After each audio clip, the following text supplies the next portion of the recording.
ahead and start with an opening statement from Coach. Well, it seems like we played like 2 hours now, didn't it? I've been waiting for a long time in the holding pen. Anyway, proud of our guys of how we, found a way.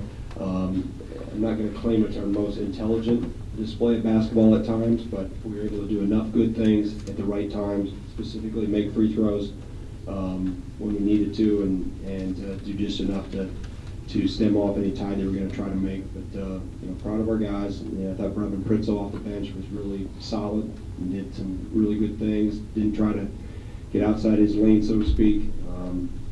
But just overall team effort, and it was really good in terms of how they kept picking each other up. When something wouldn't go right, they were encouraging and tried to get things back on track. And like I said, some contributions off the bench again today is obviously with Happ and Hayes' numbers.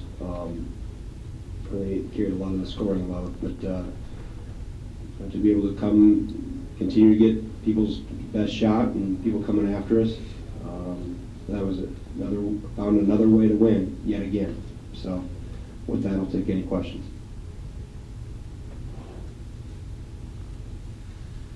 Coach, Brevin Pritzel played 12 minutes tonight. What have you seen in practice that led to quality minutes down the stretch? Well, I think just over the last 6 to 8 weeks, he started to get more of his swagger back, and by that I mean the appreciation for things other than just shooting, diving on the floor, taking charges, rebounding, taking care of the ball, all those things that he was good at before he got hurt over a year ago.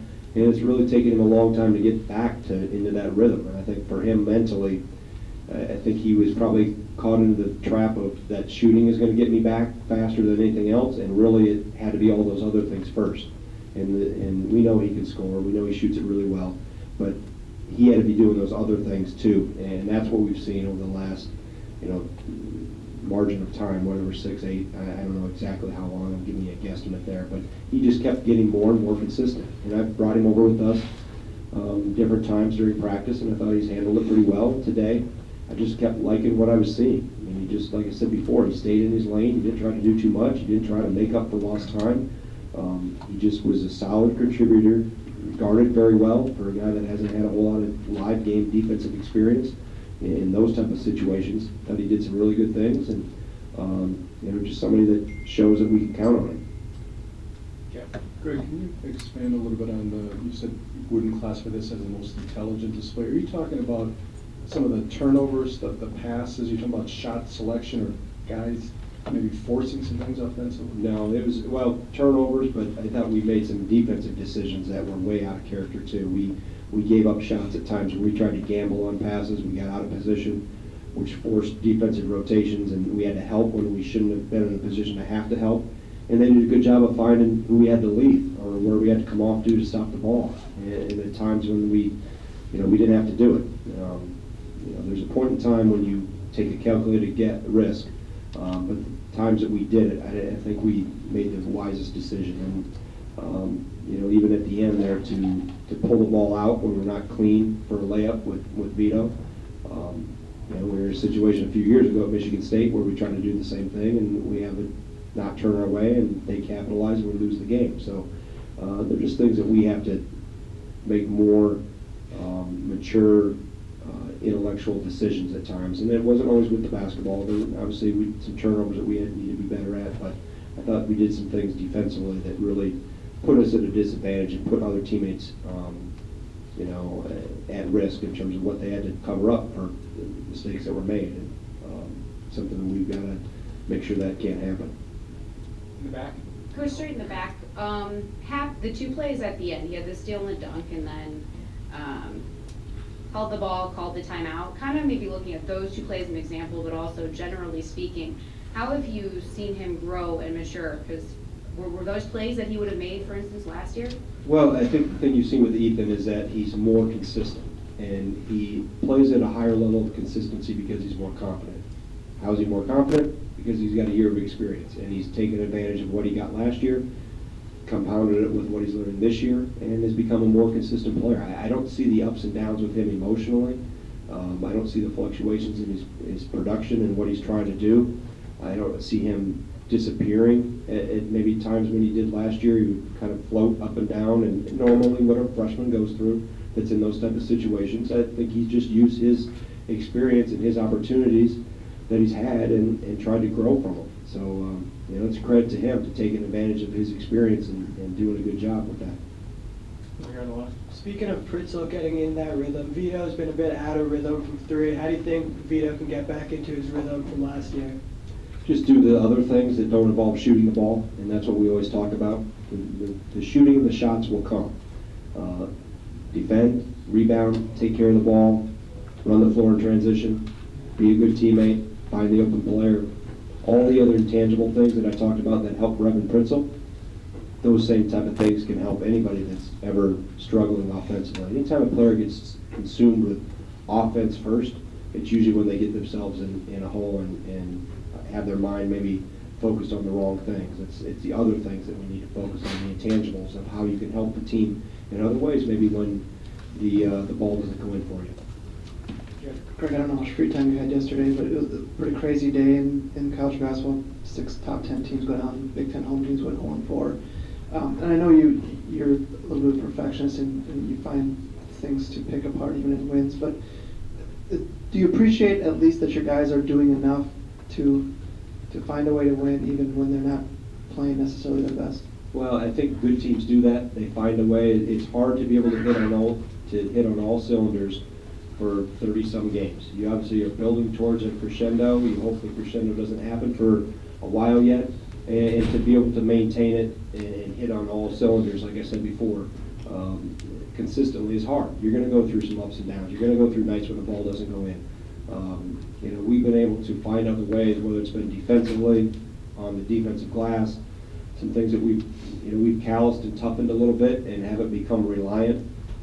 Not that I don't want to score, not that I don't want guys to shoot the ball well, but they have to also understand that there's other ways that when it doesn't go your way, we can still find a way. And tonight I thought getting the free throw line was kind of a counter to us not maybe shooting the three well, or as well as we're capable of. And that's what good, experienced teams will find some other way to scratch and claw and get it done.